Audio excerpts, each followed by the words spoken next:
Hello everyone, welcome to true IAS.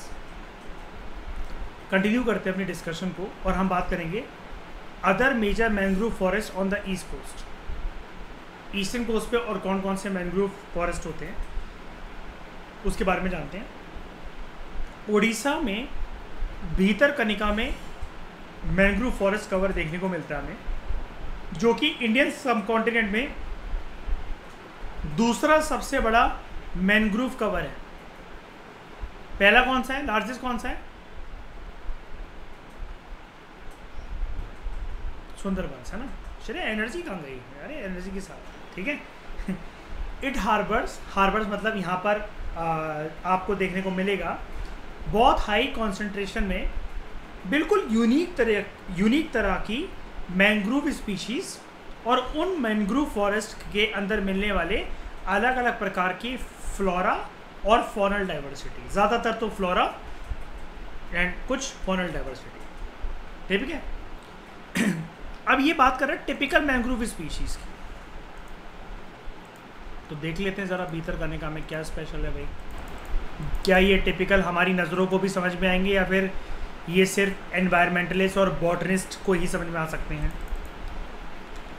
Bhitarkanika कहाँ पर है? भीतरकनिका कौन सा राज्य है?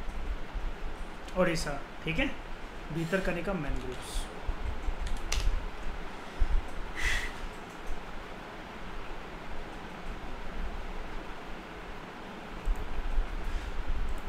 इसकी कोई एक जेन्युइन फोटो मैंने देखी थी, वो दिखाता हूँ मैं आपको पहले। हाँ, ये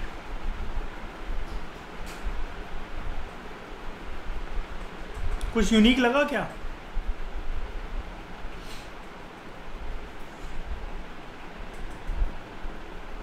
चलो, ये तो एक जगह की बात होगी ना, एरियल रूट्स एक जगह दिख रहे हैं वैसे तो। चलो कहीं और देख लेते हैं, ये देख लेते हैं। कुछ यूनिक लगा क्या?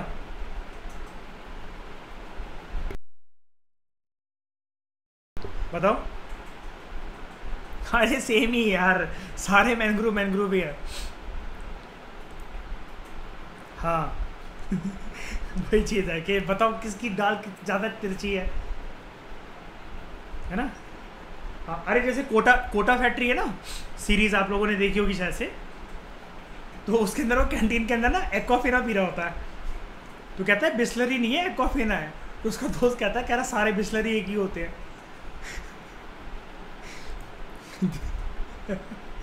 वही चीज़ हुई आज ये, ठीक है। तो ये चीज़ आप समझे। उसके बाद मैंग्रोव स्वयं कुछ नहीं होता, आपको पता है ना, पानी वाली दलदली ज़मीन को कहते हैं हम लोग स्वयं, या फिर मार्श बोलते हैं इसको हम लोग। मैंग्रोव स्वयं जो हैं ये आपको यहाँ पर अच्छे खासे तादाद में देखने को मिलते हैं, काफ़ी हद तक फैले हुए हैं in the intertidal mud flats. Obvious ही बात है, जहाँ पर मड फ्लैट्स होंगे वहीं पर तो स्वयं बनेगा। और गोदावरी कृष्णा का जो डेल्टिक रीजन है आंध्र प्रदेश में, दोनों जगह पर वहाँ पे कैसे लेके चलता हूँ मैं आपको। ये रहा गोदावरी कृष्णा वाला जो हिस्सा है ना, ये देखो, थोड़ा सा जूम करके दिखाऊं।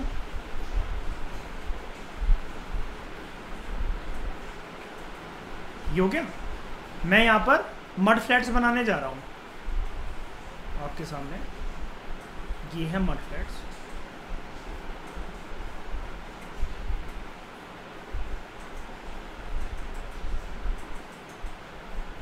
और यहाँ पर आते आते तो आपको पता है ये और ज़्यादा इंटेंस मात्रा में हमें देखने को मिलेंगे, क्योंकि ये है रिवर माउथ डेल्टा, राइट। बस ये जो जगह है, और कुछ नहीं जानना है आपको, बस जितना जानना था जान गए। यही जगह बनाती है आपकी, इसी जगह को कहते हैं मतलब कृष्णा गोदावरी या गोदावरी कृष्णा मैंग्रोव्स। देख लिया गोदावरी और कृष्णा के बीच में। और ये थोड़ी सी रिवर छुप गई है, दिखा देता हूँ उसको। ये नाम देख लो, इधर अगर आप देखो ये है कृष्णा, ये है गोदावरी, इसके बीच में मैंने ये वाला हिस्सा आपके लिए बनाया था मड फ्लैट्स वाला। Okay, clear? आगे चलते हैं। कोई दिक्कत तो नहीं है ना? पहले बता दो मुझे ज़रा, समझ गए ना इसका लॉजिक क्या बोलना चाह रहा हूँ मैं? ठीक है। क्योंकि देखो एक बात मैं आप लोगों को बता देता हूँ, आप लोग देखो मन के अंदर ना एक बात डरे सहमे मन से रखते होगे अपने अंदर, मैं जानता हूँ उसको, आप लोग एक्सेप्ट करो चाहे ना करो मुझे, लेकिन सबकी बातें सारी समझ में आती हैं। बहुत बार ना आपको ये कन्फ्यूजन होती होगी यार ये एकदम से मड फ्लैट क्या है, ये क्रीक ये पहले बोल तो चुके क्लास में, कहीं हम इनसे पूछ लें कहीं ये गुस्सा ना हो जाएं। ये प्रोफ्यूजन का मतलब क्या होता है, ये स्वयं क्या होता है, ये डेल्टा क्या होता है। यार ये चैप्टर मतलब ये डेफिनेशंस फिर वही इंसान समझ सकता है जो कि इस चैप्टर को ना लेक्चर 1 से फॉलो करता हुआ अच्छे से आ रहा है, जिससे नोट्स बनाए और डेफिनेशन को लर्न कर लिया है। क्योंकि ये ऐसा कुछ भी नहीं है, बताओ शरीर में तो क्या नहीं पढ़ चुके हम, बताओ कम से कम 14-15 बार। अब अगर इसी को बार बार मैं समझाने बैठा रहूँ फिर तो हो गया चैप्टर। PMFIS जैसे पीछे रह जानते ना कितनी टफ चल रही है हमारी, एक पैराग्राफ के अंदर 52 मिनट्स लगते हैं कम से कम, क्योंकि बुक टाइम मांगती है इनिशियल चैप्टर्स के अंदर। अभी इसका 11 चैप्टर तक बेस डेवलप होता रहेगा, जैसे लक्ष्मीकांत के 11 चैप्टर है यूनिट 1 के अंदर, वो टाइम मांगते ही मांगते हैं आपसे, आप कुछ भी कर लो चाहे इस बुक के अंदर, ऐसे ही है। ठीक है, तो आपको ये पता होना चाहिए, इसकी डेफिनेशंस बनाओ, वीकेंड्स पे बैठ के इसको याद करो, टिप्स पर लेकर उन डेफिनेशन को, और मन के अंदर कहानियाँ बनाया करो कि मैं बेइज्जती करूँगा दूसरों की जब मैं किसी से पूछूंगा कि तेरे को यार ये पता है क्रीक्स और तेरे को स्वयं के बीच में फ़र्क पता है, डेल्टा के बीच में तेरे को मैनग्रोव के बीच में फ़र्क पता है, एस्चुरीज और मैनग्रोव के बीच में फ़र्क पता है, तो आपका कॉन्फिडेंस इससे बूस्ट होगा। और इसी को कहते हैं कंसेप्चुअल क्लैरिटी और एनालिसिस। उतनी मेहनत तो देखो आपको करनी ही पड़ेगी। आप ये सोचो कि पूरा कोर्स खत्म करने के बाद हम ये सब कुछ ये रन करने के हो गया ऐसा, तो UPSC में तो बात वही आ जाएगी, जीरो पे घूमोगे इसके बाद भी। Godavari Krishna deltaic regions of Andhra Pradesh, ठीक है, यहाँ पर आपको देखने को मिलते हैं। उसके बाद mangroves of Pichavaram and Vedaranyam, ये डिग्रेड हो रहे हैं, वही जो हमने कल पढ़ा था ना एक्वा कल्चर पॉन्ड्स की वजह से, एस्चुरीज में पढ़ा था ना ये वाली चीज़ हमने, और सॉल्ट बैन्स की वजह से। सॉल्ट बैन क्या होता है मैं आपको बताता हूँ। सॉल्ट बैन वैसे पता है किसकी पहचान है, ये कहाँ देखने को मिलते हैं हमें हमारे देश में, किस जगह पर?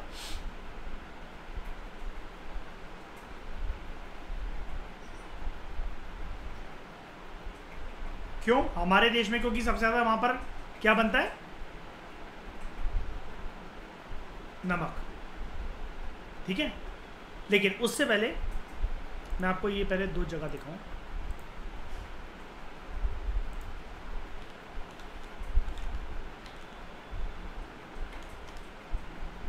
पिछावरम कहाँ पर है? तमिलनाडु के अंदर। मैं यहीं से दिखाना चाह रहा था आपको ये वाली जगह। एक सेकेंड, हम थोड़ा सा जूम करते हैं। आई थिंक अब क्लियर होगा आपको ये। पिछावरम ऊपर देख रहे हो ये, ठीक है, ये गांव है तमिलनाडु के अंदर। सब इसकी पहली फोटो दिखाता हूँ मैं आपको। हाँ ये देखो, ठीक है, मैनग्रोव।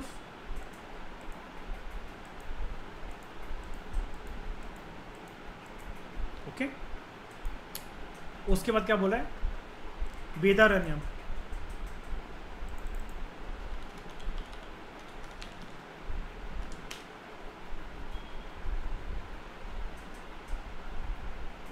कहाँ पर आपको देखने को मिलते हैं?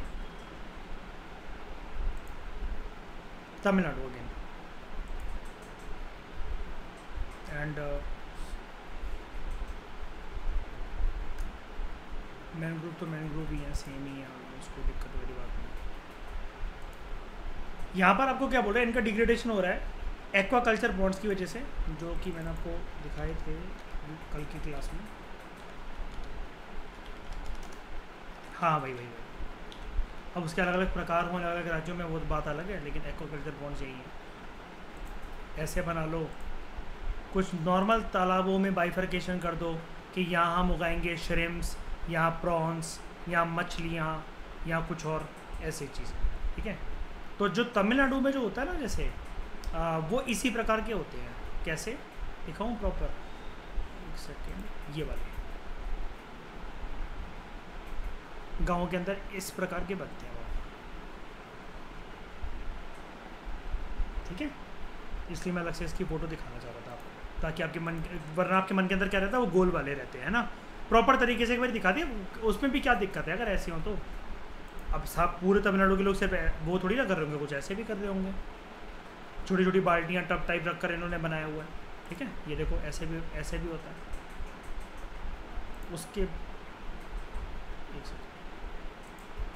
उसके बाद है सॉल्ट पेंस में आपको बात बता रहा था।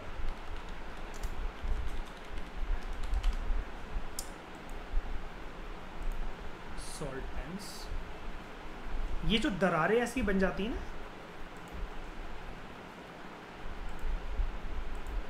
ये इनमें पहले ना पानी भरा होता है एक्चुअली ये, ठीक है। अगर ये सूख जाता है, ये सूख गया, उसके बाद ये कुछ इस प्रकार से ये बन जाता है। और सूखता है ना जब ये, इसके अंदर से होती है नमक की प्राप्ति, कुछ ऐसे। बस इसको निकाल के अलग कर दिया जाता है, और हमारे घर में पैकेज फॉर्म में क्या पहुंच जाता है, प्रोसेस फॉर्म में, टाटा नमक, देश का नमक।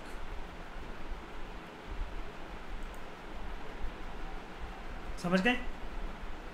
अब आप कहोगे सर दिक्कत क्या है इससे?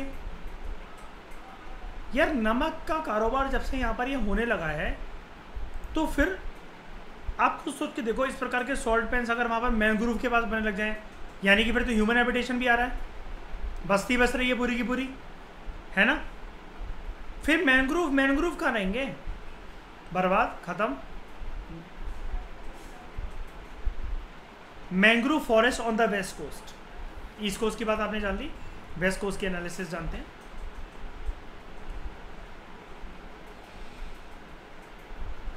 वेस्टर्न कोस्ट ऑफ इंडिया पे मैंग्रोव जो है वो ज़्यादातर ना, एक तो हाइट उनकी कम है और वो डिग्रेडेड फॉर्म में आपको देखने को मिलते हैं। एस्चुरीज और क्रीक्स के बीच में आपको वो देखने को मिलेंगे, महाराष्ट्र में, गोवा में, कर्नाटका में और गुजरात में। लेकिन ये वो वाली बात कर रहा है, आप कहोगे यहाँ पर गुजरात क्यों नहीं लिखा हुआ है, सबसे ज़्यादा तो वहीं थे। ये बात कर रहा है जिनकी हालत लाचारी बेचारी वाली है, डिग्रेडेड वाली, ठीक है। उसके बाद मैंग्रोव वेजिटेशन जो है in the coastal zone of Kerala, ये काफ़ी थिन है और बहुत लिमिटेड है। गुजरात के अंदर नॉर्थ वेस्टर्न कोस्ट में मैंग्रोव जो हैं वो आपको देखने को मिलेंगे गल्फ ऑफ कच्छ में एंड कोरी क्रीक रीजन। ये इंडस रिवर का, ये इंडस डेल्टा का पार्ट था एक टाइम पर, इसलिए इसको बोला जाता है paleo delta of Indus river. और आप जानते हो ना, जैसे हम लोग हिस्ट्री में पेलियोलिथिक किसको बोलते हैं, ओल्ड स्टोन एज को, है ना। अब लिथिक को हटा दो, पेलियो का मतलब क्या है, ओल्ड। ये पहले इंडस नदी के साथ जुड़ा हुआ उसका एक डेल्टिक रीजन हुआ करता था ये क्रीक जो है, ठीक है।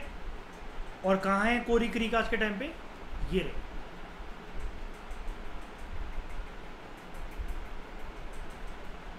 किधर है ये, किसके पास है ये अभी?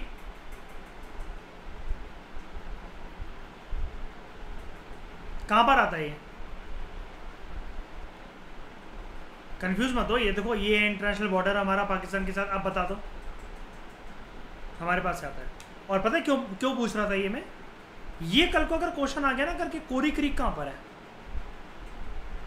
सच बता रहा हूं, करंट अफेयर में आए ना आए, करंट अफेयर में आए ऐसे कोई घटना तो हो नहीं सकती इधर यहाँ पर कि करंट अफेयर क्या पार्ट बन जाएगा, कुछ हो जाएगा ये।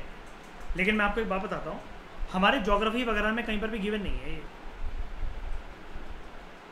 कोरी क्रीक के बारे में आप याद रखना, और बहुत अच्छी बात है, काबिल तारीफ की बुक है ये, कि इसने डायग्राम के साथ हमें कोरी क्रीक समझाया और हमें ये भी क्लियर कर दिया, देख लो जैसे कि इंटरनेशनल बॉर्डर यहाँ पर है, तो हम बिल्कुल उसके साथ कह सकते हैं कॉन्फिडेंस के साथ कि इंडिया का पार्ट है ना। और जो हमारा इंटरनेशनल बॉर्डर है पाकिस्तान और इंडिया के बीच में, वहां पर आता है सर क्रीक, ठीक है। और मैं अगर आपको प्रॉपर तरीके से अगर एक दिखाऊं ना, ये जो ग्रीन वाली लाइन है, जो रेड वाली लाइन सर क्रीक है, ग्रीन वाली जो लाइन है it is claimed by Pakistan, ठीक है, डिस्प्यूटेड बाय इंडिया। और ये जो सर क्रीक है it is claimed by India, disputed by Pakistan. यानी कि अगर जो इंटरनेशनल बॉर्डर जो खींच रखा है, क्या नाम है इंटरनेशनल बॉर्डर का इंडिया और पाकिस्तान के बीच में, क्या नाम है?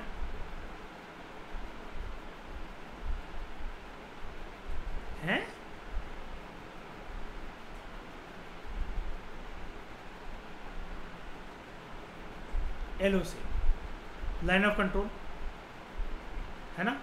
वैसे तो बहुत सारी चीज़ें हैं मतलब, लेकिन एक जेन्युइन पाकिस्तान के साथ जो हमारा बॉर्डर है ये।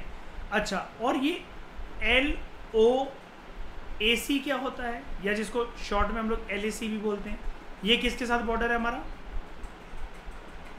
चाइना के साथ। और क्या फुल फॉर्म होती है इसकी? जैसे ऊपर वाला तो लाइन ऑफ कंट्रोल, और ये क्या है? Line of actual control. ये किसके साथ है?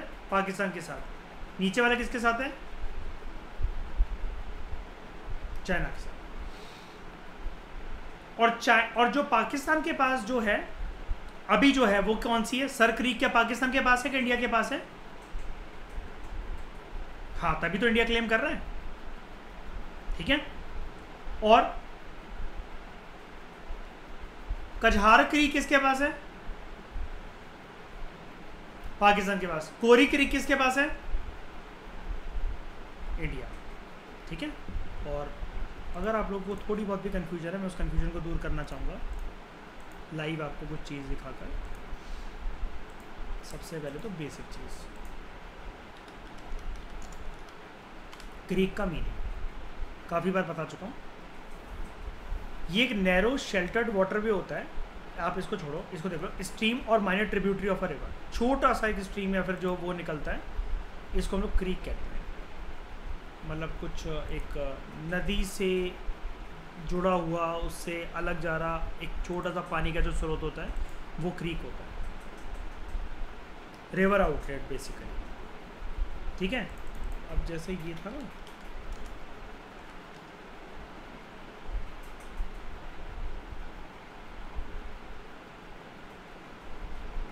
कोरी क्रीक वाला जो एरिया है ना,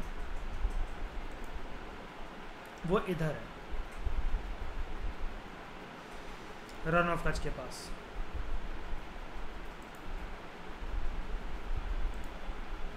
यहाँ पर, और उसका जो पानी जो आपको प्रॉपर तरीके से जो दिखेगा होता है, वो यहाँ दिखेगा। यही जानना था बस। देख रहे हो ना, बॉर्डर बिल्कुल आ गया, ये ख़त्म। यहाँ पर जैसे ये जो ये नहीं बन रखे होते हैं, जैसे ये वाले हिस्से जो बन रखे होते हैं छोटे छोटे से, ये ऐसे करके, तो ऐसा लगता है कि आइलैंड आइलैंड टाइप है, छोटे छोटे, है ना। यही है बस, ये हिस्सा ख़त्म। इसके बाद मतलब इसका जो पानी है ये किसके साथ टच कर रहा है अल्टीमेटली? अरेबियन सी। अरेबियन सी के ऊपर किसका कंट्रोल है?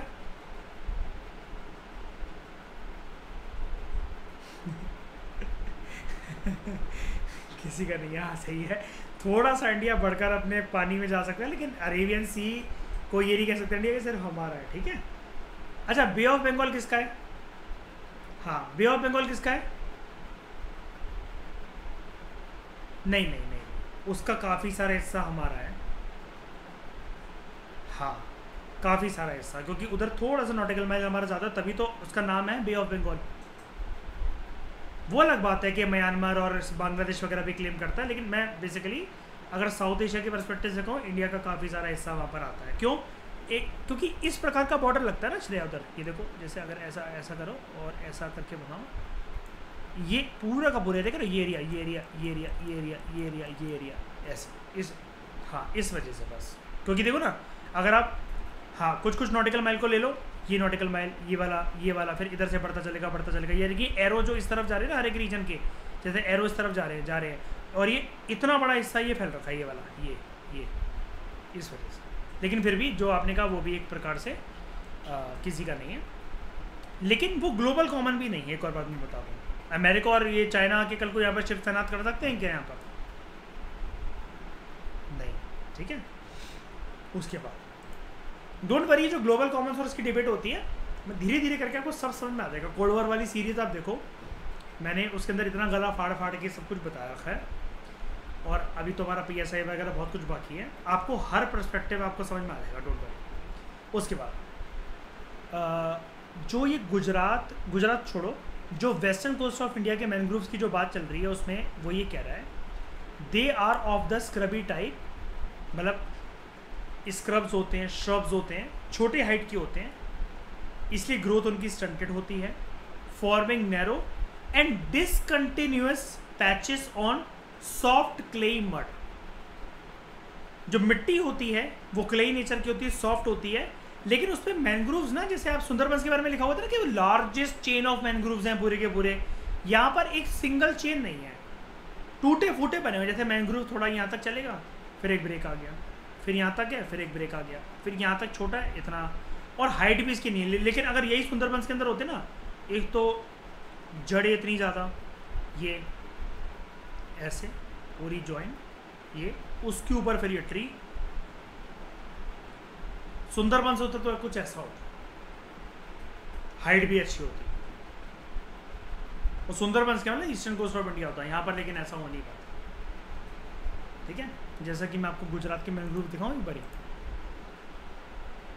खुद भी सेल्फ स्टडी करोगे तो उसको ऐसे ही देख देख के पढ़ा करो हर चीज़, क्योंकि चीज़ें बचपन में सिखाई नहीं है हमें। गुजरात के अंदर मैनग्रोव,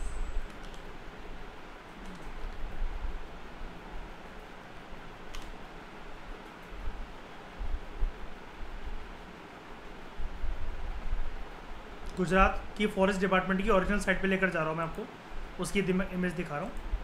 ये देखो, सुंदरबंस वाली बात है क्या इसके रूट में और इन सब में, बताओ।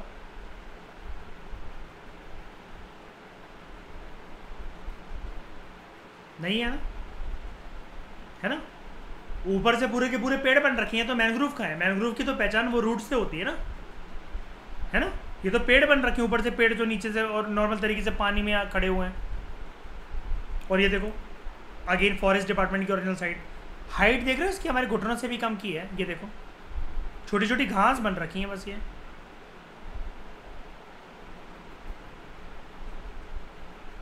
कितनी पत्ती पत्ती डंडी है इसकी।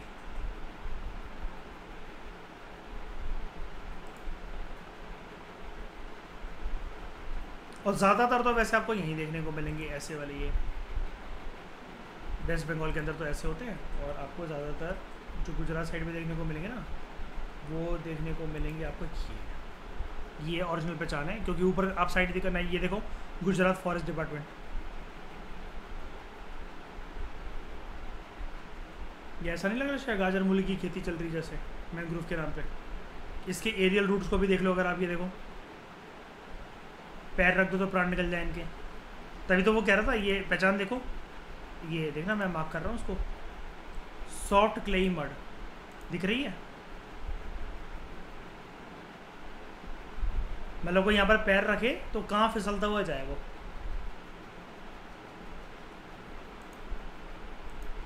अब यूपीएससी का 2017 का एक क्वेश्चन देखते हैं, मतलब ये टॉपिक पहले पढ़ते हैं और सीधे क्वेश्चन एक बनेगा। क्वेश्चन भी इन्होंने हाँ दे रखा है,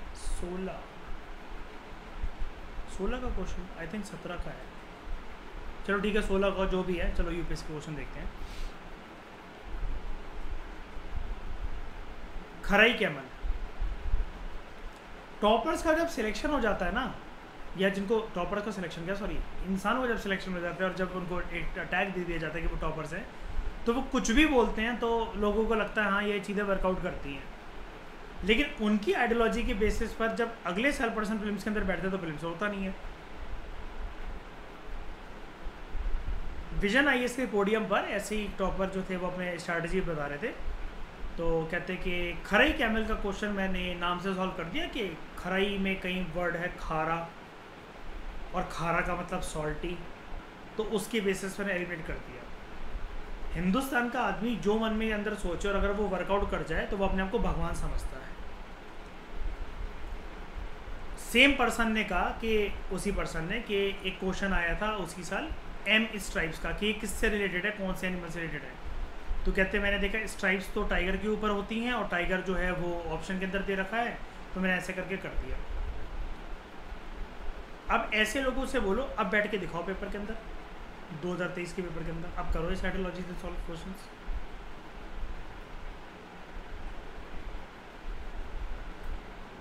तो इंडिया में एक कैमल की प्रजाति होती है। कैमल कौन होते हैं? ऊंट, ठीक है।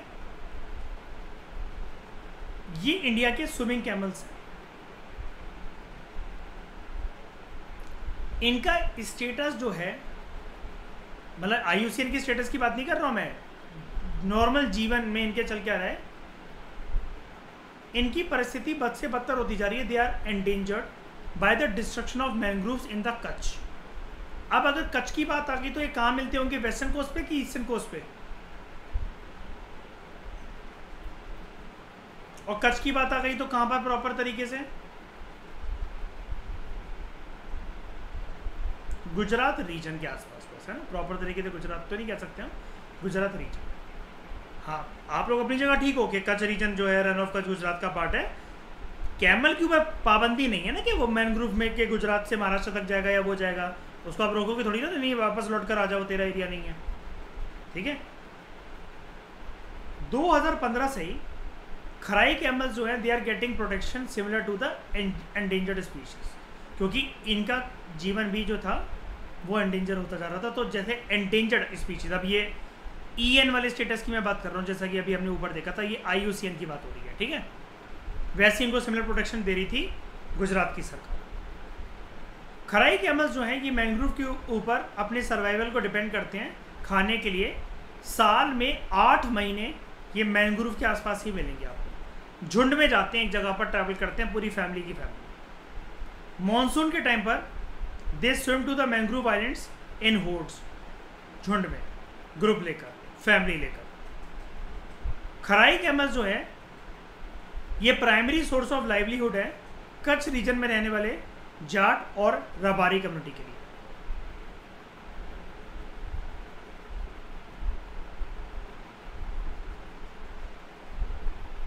अरे ये ऊँट वगैरह को लोग लेकर नहीं करते हैं ट्रैवलिंग के लिए, सामान रखने के लिए, घूमने के लिए, हाँ ढोने ढाने के लिए, रेगिस्तानी इलाकों में घूमने के लिए, उसके लिए उनका प्राइमरी सोर्स ऑफ लाइवलीहुड है। और ऊँटनी से एक चीज़ और मिल जाती है, क्या मिलती है ऊँटनी से, फीमेल कैमल से? मिल्क। राजस्थान में कई लोग ऊँट का दूध भी पीते हैं, ठीक है। तो क्वेश्चन था व्हाट इज और are unique about the Kharai camel, a breed found in India. छुपकर कहीं पर या करंट अफेयर में हिंदू या कहीं के, हिंदू के अंदर एक आर्टिकल था, किसी करंट अफेयर की मैगजीन के अंदर या कहीं पर भी नहीं था, और उसको कोई सॉल्व करना, या किसी ने अगर इतनी मेहनत करी हुई होगी ना कि करंट अफेयर के डेली नोट्स बना रखी हूँ अच्छे बच्चे की तरह, हिंदू के पेपर को चाट चाट के। उस ज़माने का पेपर ऐसा आता था 2000, मैंने बताया था आपको चलिए एक बारी 15-16 का पेपर ऐसा था, 14-15-16 का। सिर्फ एलिमिनेशन से आपका कट ऑफ क्लियर हो जाती है अगर आपने कुछ भी एक शब्द भी नहीं पढ़ा होता किसी सब्जेक्ट का। एक्सट्रीम स्टेटमेंट्स और ओनली, इफ, ऑलवेज, इनको अगर आप एलिमिनेट कर दो तो। अब एक बात सुनना, देखो इसको, इसके अंदर लॉजिक कैसे काम कर सकता है। एक बार आप नीचे कुछ भी लिखा हुआ है इसको भूल जाओ, नॉर्मल तरीके से उसको ट्रीट करो। देखो मैं तो आपके सामने हमेशा क्वेश्चन ऐसे ही ट्रीट करता हूँ, और मैंने जब घर पे बैठ के इसको सोचा था तब भी ऐसे ही सोचा था। इस बार का प्रीलिम्स का पेपर भी मैंने आपके सामने ऐसे ही कर दिखाया। याद है वो वाला एक क्वेश्चन जो हमने एक लॉजिकल तरीके से करा था। फार्मर्स, वो कौन से फार्मर्स थे वो,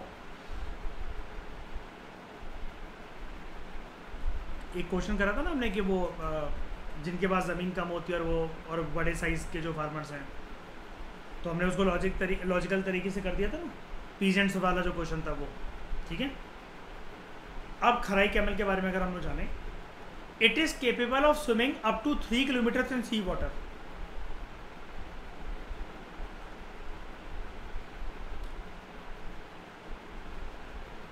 मैं तैरा थोड़ी ना हूँ उसके साथ कभी,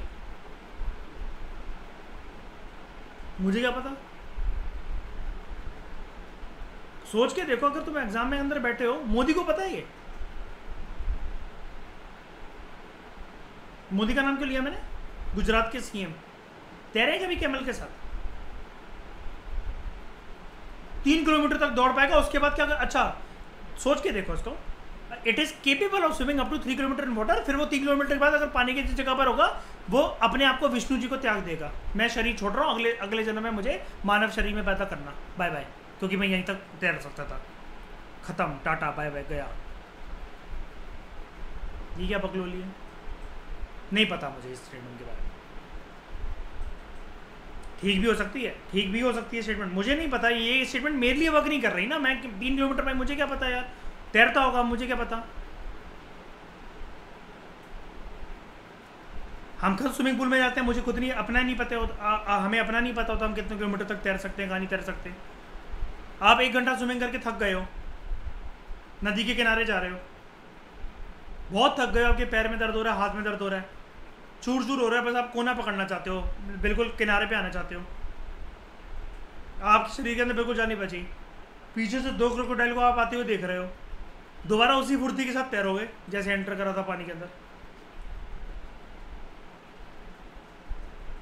उसके बाद it survives by grazing on the mangroves, ये भी नहीं पता। अरे खराई कैमल का आप नाम सुन रहे हैं ना, 16 के पेपर की बात पर्सपेक्टिव से होकर, मुझे क्या पता मैनग्रोव में रहता है कि नहीं कहता, वहाँ ग्रेज करता है कि नहीं करता। और ये तो बहुत यूनिक बात है, मैनग्रोव्स तो क्योंकि समुद्र के किनारे होते हैं, मेरे दिमाग में आएगा कैमल समुद्र के किनारे क्या करेगा, कैमल तो सूखे इलाकों के अंदर रहता है, उसके गर्दन के अंदर तो वाटर बैग खुदा ने दिया ही इसलिए क्योंकि पानी नहीं मिलता बेचारे को जन्म भर। मुझे नहीं पता। तीसरी स्टेटमेंट तक आते आते, दूसरी स्टेटमेंट तक आते आते मेरी होप खत्म हो गई कि इस क्वेश्चन को मुझे छोड़ना चाहिए यार, ये नहीं बन पाएगा, ये थोड़ा सा ट्रैप क्वेश्चन है। तीसरी स्टेटमेंट देख लेते हैं, लेकिन चलो यहाँ तक पहुँचे अगर दिमाग लगा के तो। It lives in the wild, ये भी नहीं पता मुझे कि लोग पालते हैं इसको, कि कहाँ रहते हैं, ठीक है, कि वाइल्ड में होता है कि क्या होता है। And cannot be domesticated, camel की प्रजाति को मैं सोचूंगा बैठ के, कैमल खतरनाक हो सकता है क्या? नहीं। बेकाबू हो सकता है? नहीं। वाइल्ड में मिलता होगा तो मैं उसको घर पे ला के रख नहीं सकता? रख सकता हूँ। ऊँटनी अगर हो घर पे रखने का क्या फ़ायदा, दूध दे देगी, है तो milch animal and beast of burden. तो जब गाय भैंस ग्वालियर में घूम रही होती हैं तो उनको कई बार लोग घर ले आते हैं, बिल्कुल।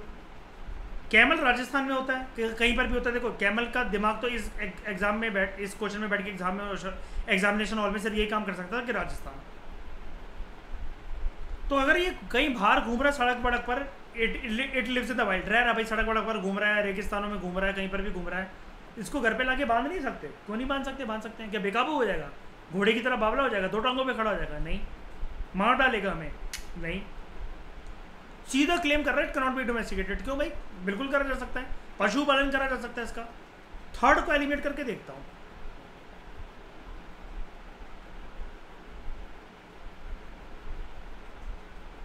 चलिए पेपर ही ऐसा आता था उस टाइम पर, आप कुछ भी मत पढ़ो, बस दिमाग लगाना जानते हो बस आप। इसमें से आपको कुछ नहीं पता भाई, 3 किलोमीटर गलत, मैनग्रोव पता नहीं, it lives in the wild ये भी नहीं पता, लेकिन it cannot be domesticated. Camel का बेसिक नेचर सोच के देखो, कैमल कभी उत्पात करता है? कभी सुना है ह्यूमन वाइल्ड लाइफ कॉन्फ्लिक्ट के अंदर कैमल और इंसानों की लड़ाई चल रही है? आज एक कैमल ने 4 इंसानों को मार डाला, खा गया उनको, सुना है ऐसा कभी कुछ? और क्यों नहीं कर सकते डोमेस्टिकेटेड? ये दिमाग में आएगा यार, दुबई के सारे शेख रेगिस्तानों से इनके ऊपर सामान रख कर ढोके लेकर जाते हैं, राजस्थान के सारे लोग इनके ऊपर डिपेंडेंट हैं, Rajasthan is equal to camel is equal to इंसान। और सारे जानवर कोई घर पे किसी के थोड़ी ना पैदा होता है, सारे तो वाइल्ड में ही रहते हैं, बाद में डोमेस्टिकेट कर करके लाए जाते हैं। राजस्थान के कौन से ब्रीडिंग सेंटर्स खोले हैं दुनिया वालों ने? ये राजस्थान में, सॉरी राजस्थान कह रहा हूँ, ये कैमल के कौन से ब्रीडिंग सेंटर्स खोले हुए दुनिया वालों ने कि उसकी अच्छी वैरायटी को हम ये लेकर आएंगे, क्रॉस ब्रीड करवाएंगे तो नई स्पीशी पैदा हो गई। देख लो। और ये फैक्ट देखो, फिर बाद में हमें जानकर मिला कि ये सही था, 3 किलोमीटर तक ही स्विम कर सकता है, तो ज़्यादा जाता नहीं है पानी वानी के अंदर।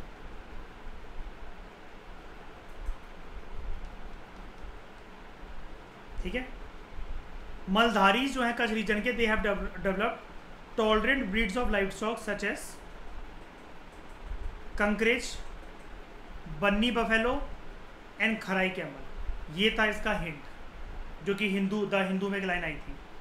कच्छ रीजन के जो मलधारी कम्युनिटी के जो लोग हैं, जैसे कि ऊपर ये आपको कह रहा था ना, जाट और रबारी कम्युनिटी, ऐसे ही मलधारी कम्युनिटी है, उन्होंने tolerant breeds of live stock जो है वो डेवलप करे हैं, इंटरब्रीडिंग वगैरह करवाकर जो भी कर रखा हो, सच एस कंकरेज या कांकरेज, जो मर्जी बोल लो। उसको पहले दिखा देता हूँ कि कैसा दिखता है।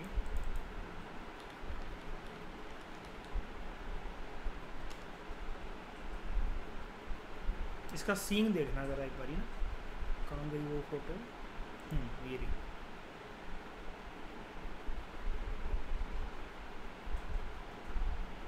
नॉर्मल होता है कभी ऐसा सीन बीस्ट ऑफ बर्डन का, मिल्चिंग एनिमल्स का? क्यों आ गया ऐसा सीन?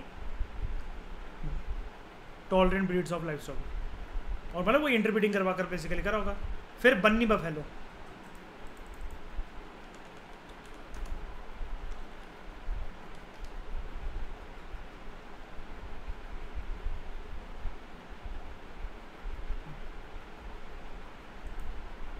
ये आपको नॉर्मल दिख रही है, दूध हद से ज़्यादा देती है।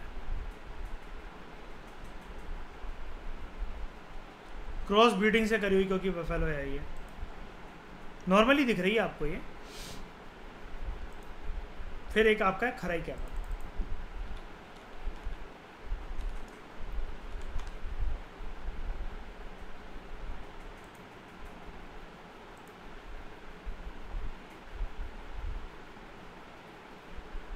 नॉर्मल ऊँट ही है, लेकिन क्योंकि उस रीजन में रहते हैं और मैनग्रूव्स वगैरह के ऊपर फीड करते हैं, उससे अपना गुजारा करते हैं। और ये सी वाटर के अंदर अप टू 3 किलोमीटर ही चल सकते हैं, स्विम कर सकते हैं, बस ये चीज़ है।